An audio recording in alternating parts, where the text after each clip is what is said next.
warahmatullahi wabarakatuh. Waalaikumsalam warahmatullahi wabarakatuh. Jadi begini Pak, kami ada program ingin mewawancarai Bapak tentang program-program ataupun informasi yang ada di Diskominfo. Ya.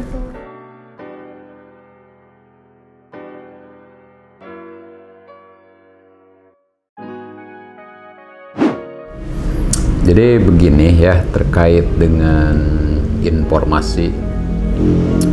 Informasi itu kalau sekarang kan biasa disandingkan dengan IT ya, information technology. Jadi information technology ini ada dua sisi ya, ada informasi, ada teknologi. Nah, jadi untuk informasi ini adalah sebagai demand, permintaan dan kebutuhan masyarakat. Kemudian teknologi adalah supply-nya. Karena di sisi lain teknologi itu, informasi itu dengan berkembang pesatnya teknologi ini ya tentunya menjadi satu supply untuk informasi-informasi yang berkualitas. Nah, peranan Diskominfo dalam hal ini pertama mungkin kita harus dapat mengembangkan dari sisi teknologinya ya, supaya informasi ini secara berkelanjutan juga secara kualitas ya bisa sampai kepada warga masyarakat ya. Jadi kemudahan-kemudahan untuk mendapatkan informasi dari berbagai hal yang terkait dengan pembangunan, kemudian ilmu pengetahuan, pendidikan dan ekonomi dan sebagainya ya. Jadi semuanya ini harus bisa disampaikan kepada warga masyarakat. Nah, persoalan yang ada di kita ini terkait dengan infrastruktur ya, untuk membangun teknologi telekomunikasi ini juga kan masih terbatas ya. Jadi kita masih ada desa-desa ataupun area-area tertentu yang memang belum terlayani dengan teknologi telekomunikasi ini untuk menyampaikan informasi ya. Nah, jadi tugas kita itulah yang untuk bisa bagaimana memberikan kemudahan ya kepada masyarakat dengan informasi-informasi ini. Informasi itu kan harus berkualitas ya. Jadi informasi yang berkualitas itu yang pertama harus efektif dan efisien ya. Kemudian harus dapat istilahnya mudah didapatkan ya. Kemudian berkelanjutan, kemudian bermanfaat ya, seperti itu. Jadi tugas kita di Diskominfo ini bagaimana menyajikan informasi yang berkualitas kepada warga masyarakat seperti itu.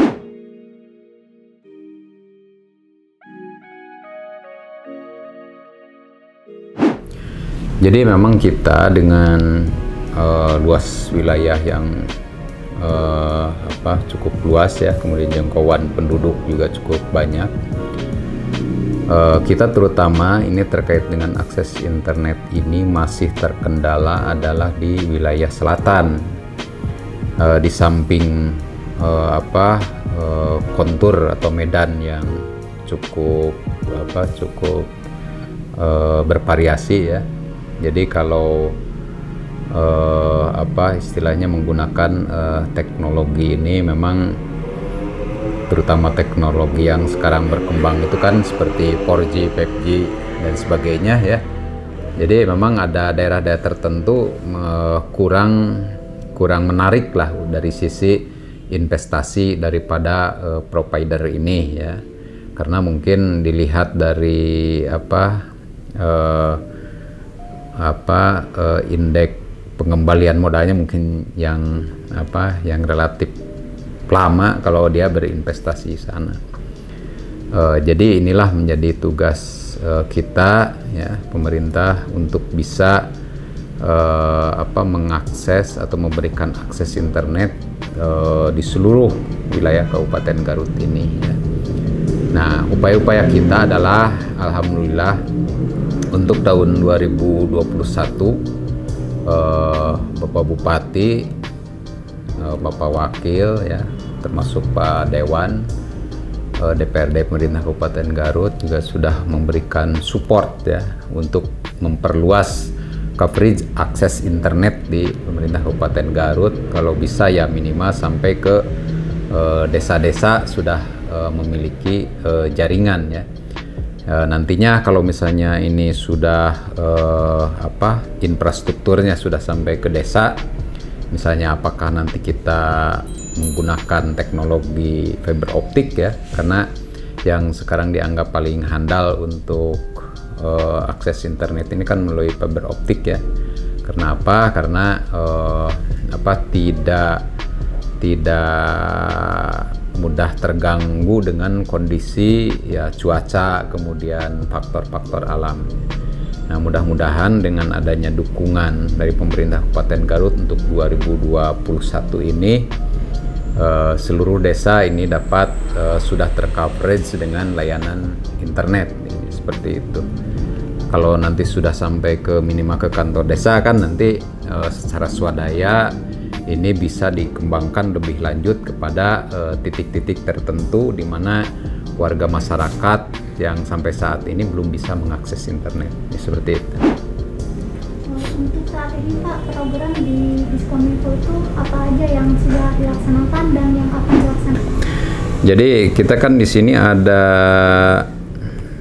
3 bidang ya.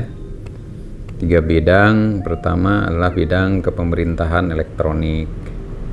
Jadi kita di sini konsen untuk bisa mengimplementasikan sistem pemerintahan berbasis elektronik. Nah, ini untuk memberikan satu layanan kepada para pengguna sistem pemerintahan berbasis elektronik ini untuk bisa memberikan pelayanan yang efektif dan efisien, murah, cepat ya, kemudian akuntabel dan transparan ya. Seperti berbagai layanan-layanan yang selama ini memang dilaksanakan secara manual, jadi kita secara bertahap mungkin akan menerapkan atau akan mengimplementasikan pemerintahan berbasis elektronik seperti itu. Kemudian kita juga ada bidang informasi komunikasi publik ya.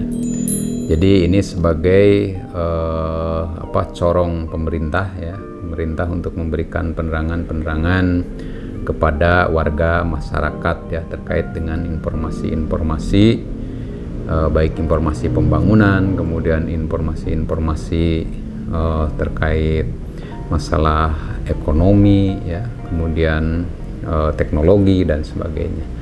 Itu yang dilaksanakan oleh bidang informasi komunikasi publik.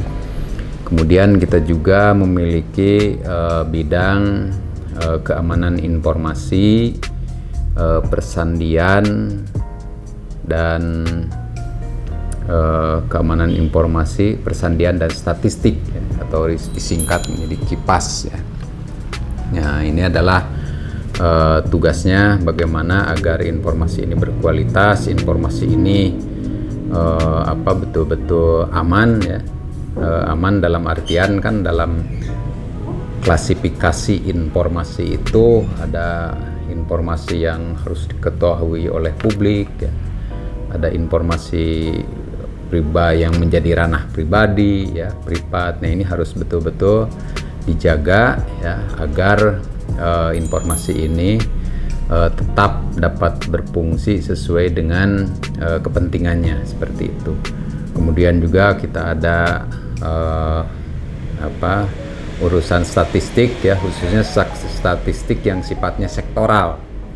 Jadi kita koordinasikan ini statistik sektoral ini adalah dikelola oleh masing-masing bidang instansi ya, sesuai dengan peran dan fungsinya ya. Baik itu di dalam ekonomi, pembangunan ya, kemudian perdagangan dan sebagainya, kependudukan ya. Jadi ini urusan statistik sektoral ya, kita koordinasikan agar kita juga bekerja sama dengan BPS untuk bisa menyajikan data yang betul-betul akurat ya, betul-betul akurat dan berkualitas. Kemudian kita juga memiliki bidang aplikasi telematika ya. Jadi ini erat kaitannya bagaimana kita mengembangkan sistem informasi ya, aplikasi ini tidak hanya dibuat begitu saja ya, tapi ini harus betul-betul memberikan manfaat yang besar, efektif dan efisien ya. Jadi aplikasi ini harus menjadi bagian daripada solusi ya. Harus menjadi bagian dari solusi agar ya tadi kita dapat memberikan satu pelayanan, satu kemudahan kepada warga masyarakat.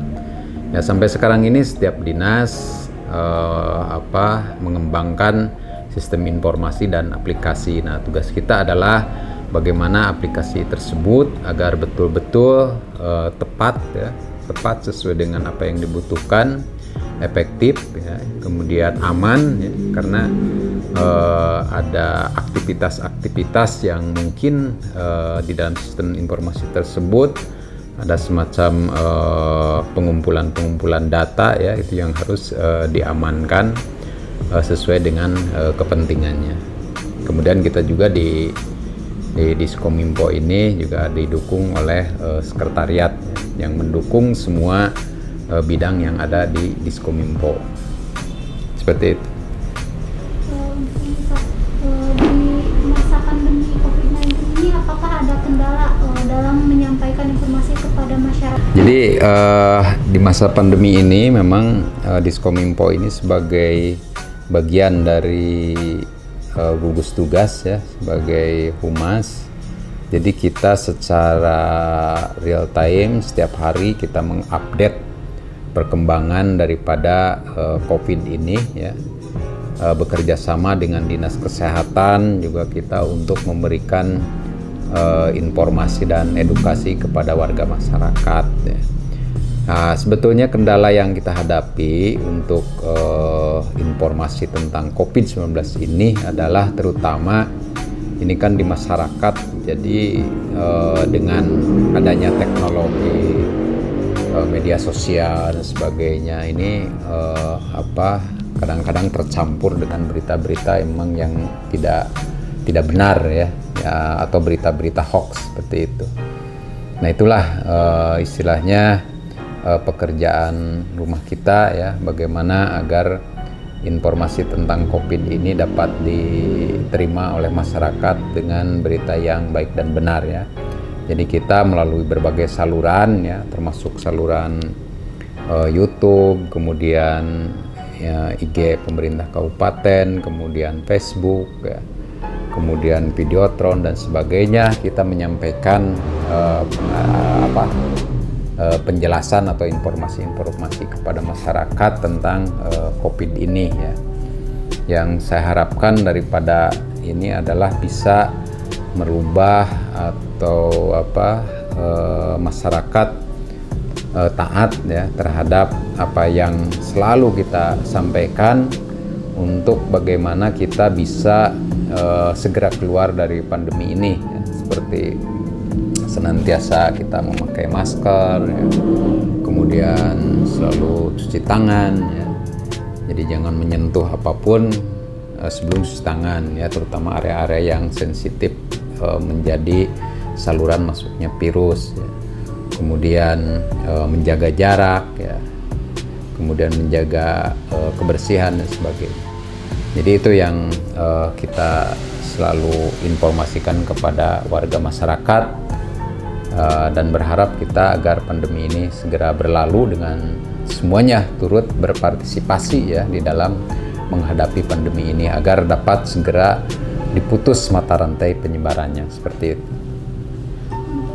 Upaya dari Diskominfo untuk menangani berita-berita hoax yang beredar di masyarakat, terutama di daerah.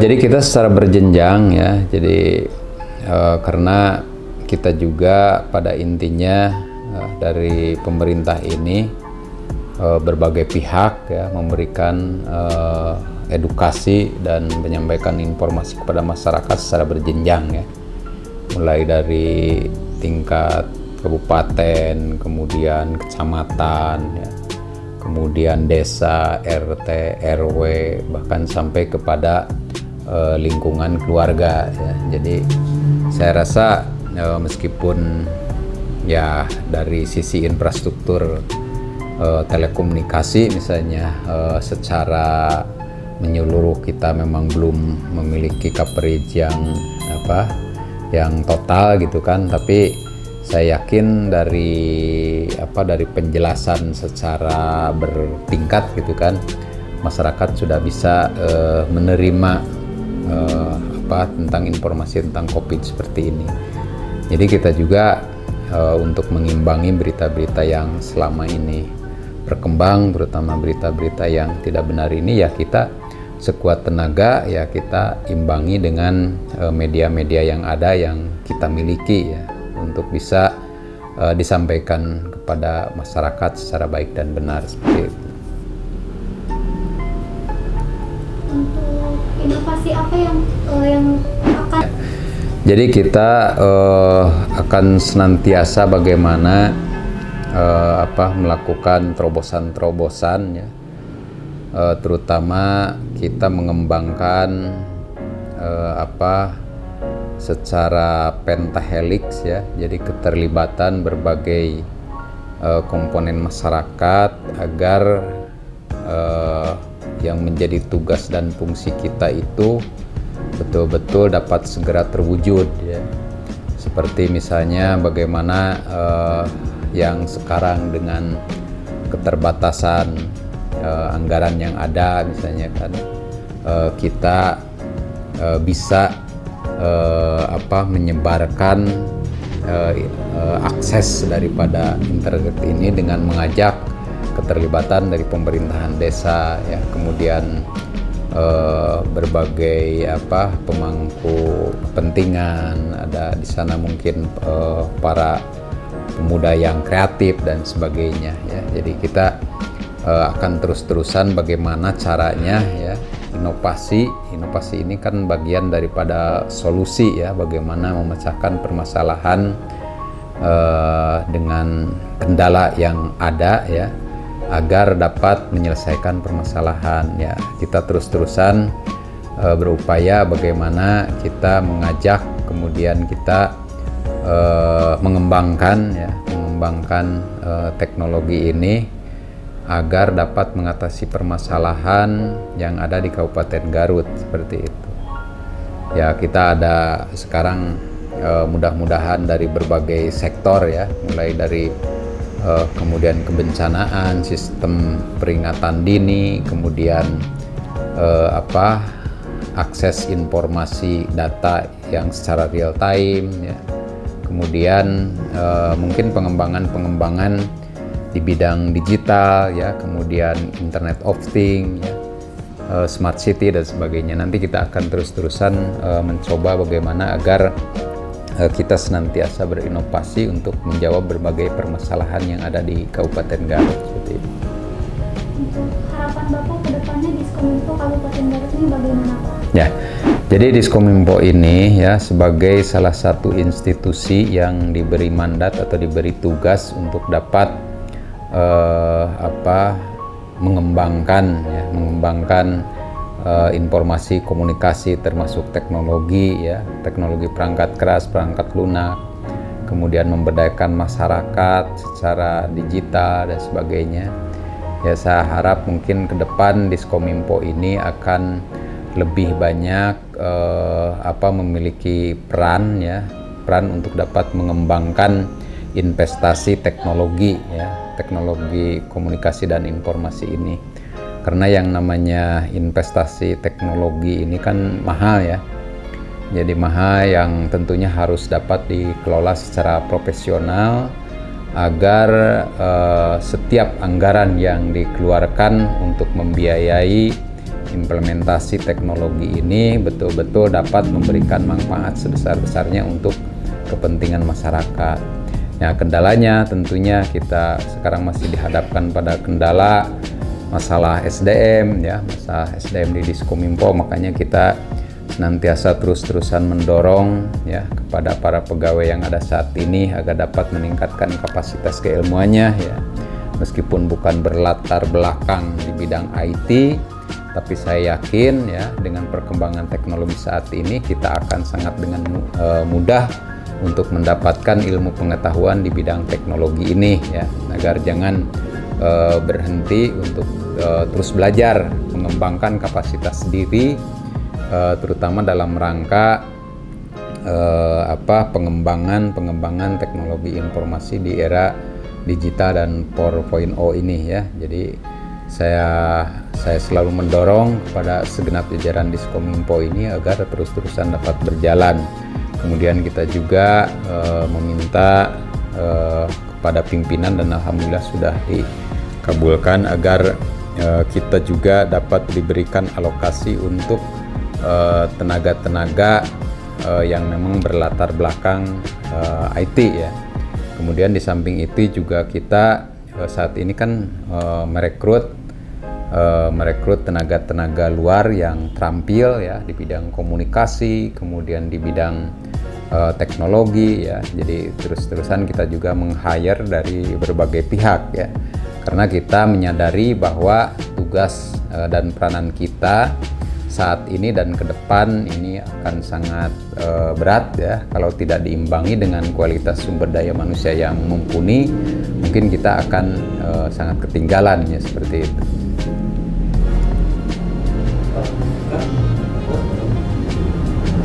Kap. Ya.